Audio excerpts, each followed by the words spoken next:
Right, let's have a look at this one. Moscow, 1941, or, to give it its full title, Moscow, the Advance of Army Group Centre, Autumn 1941. And it's Strategy and Tactics magazine, number 317, July and August 2019. And here is the map in all its glory. And I've got it in landscape, but it's actually a portrait map. And what we've got is, we have, and I'll zoom in and I'll show you the counters and stuff, but there's a yellow line runs across the map.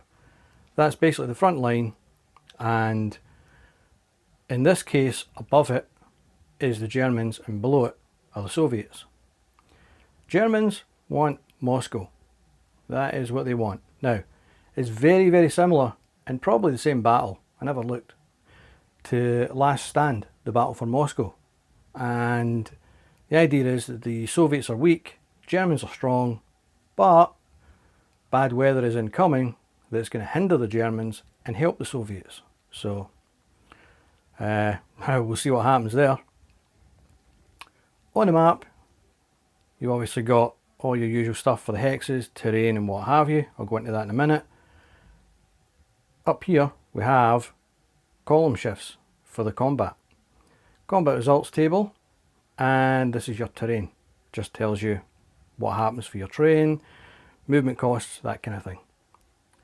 Running down the side, but obviously if you've got it in portrait it's running across the top, but running down the side here is the turn track. And there's a couple of print errors, but in the book it says that the Soviets get reinforcements here on turns 2, 3, 4 and 5. But in the map it says 3, 4, 5 and 6. And apparently the map is correct. So that's what I'm going to go with. I'm going to go with the map. There's a print error on the combat results table that it sticks out a mile. It comes up as a 4/1. Everything else is a 2 or a 1. So that's an obvious mistake. There is a file on Board Game Geek which is quite good. That gives you all the column shifts and some other bits and pieces that are special rules for turn 1. So I'll zoom in a bit and we'll go through some bits and bobs. Here we are. So as I was saying, there's a yellow line runs across the map all around there, and for the setup the idea is that all the German units go above that line and Soviet units below that line. The way you set it up is that the Soviet player sets up first. What they do is they take all of the infantry chits, stick them in a cup, and then just randomly pick them out. Each hex that is touching the yellow line must get 2 chits each, and that fills that line. Any that are left, you can put them behind the yellow line up until this line here, and from this line back is your tanks, motorized and whatnot. And once the Soviet player's done that, the German player sets up. They can put theirs anywhere they want, above the line, any order they like. If you go on Consim World, there's a file in there where the developer has put up a setup to make it historical, so that you can have German and Soviet units in the right place for this battle.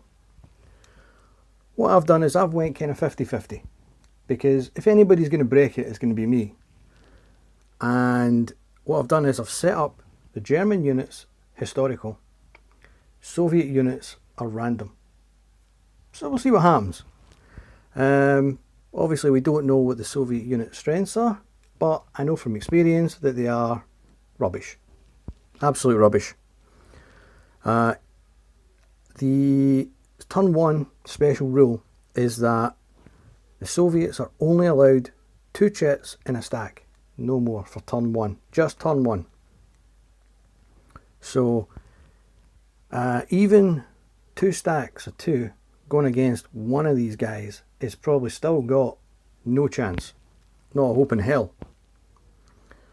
even when the Soviets have got maybe 3 or 4 in the stack, they still need to really try and surround the Germans to knock them out of supply and to even have a hope to try and get a decent ratio. I had a real tough time of it. Let's see, what else do I want to mention? Turn 1 special rule is that, another one is, the Germans and the Soviets can overrun as part of their movement. Normally, the overrun would be 2 movement points to do an overrun, plus terrain and whatnot. For turn 1, the Germans get it easy and they get the movement, or the overrun for 1 movement point rather than 2. Germans can also disengage for free. They can just back off, do what they want.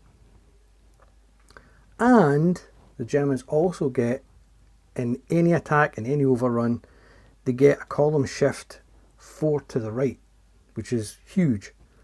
An overrun also costs 2 left in the columns. So in effect, the Germans are getting a 2 column shift bonus in an overrun, but only for turn 1. Let's see. Usual stuff for your terrain. You've got a light forest and a forest. There is swamps, and then there are a few marshes dotted about. You've got rivers. Takes an extra movement point to cross a river. And can't fight across or move across a lake. These lakes here, unless the lake has got a road running through it, like this one. Let's see what else. This dotted line here is part of Moscow's defence line. That comes in later on if the Germans even get there. There are towns like these, which has a capital letter at the start, and there are cities such as like Moscow there, or over here, but it's a capital. The whole name is capitalised, so you can see the difference between cities and towns. I still get the wording mixed up, but I know what to do, honest. As I mentioned though, there's weather, and it tells you in the turn track. Sometimes you do a dice roll, sometimes it's set. So the 1st to the 7th of October is turn 1. Each turn is a week, and it's just clear weather for turn 1.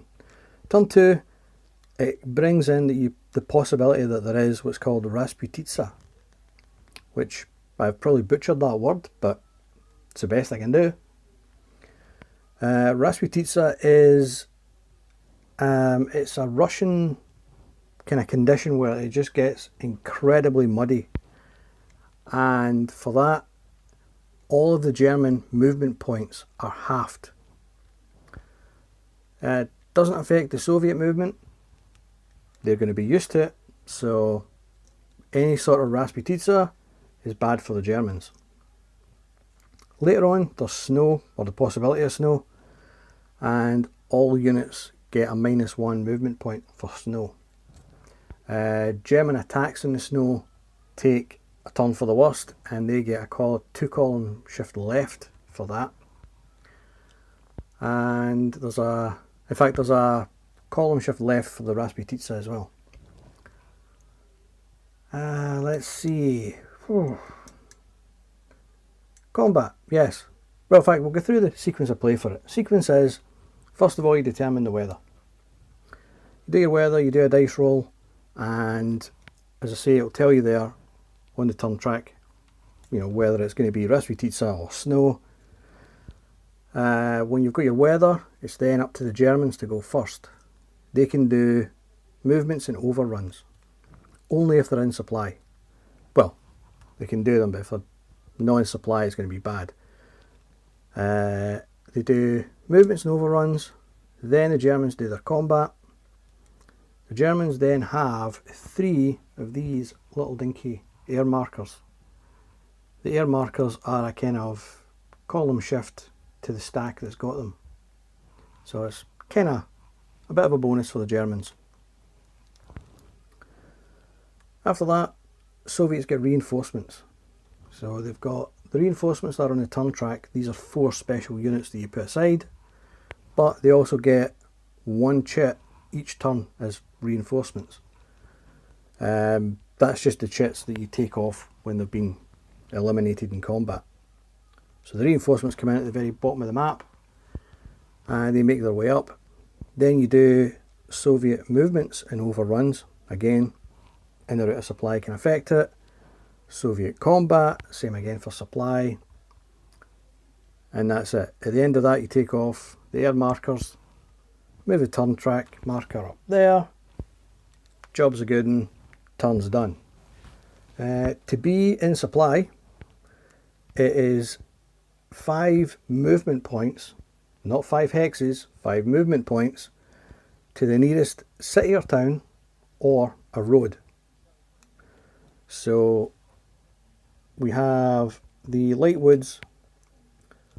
You're talking 2 movement points for most things.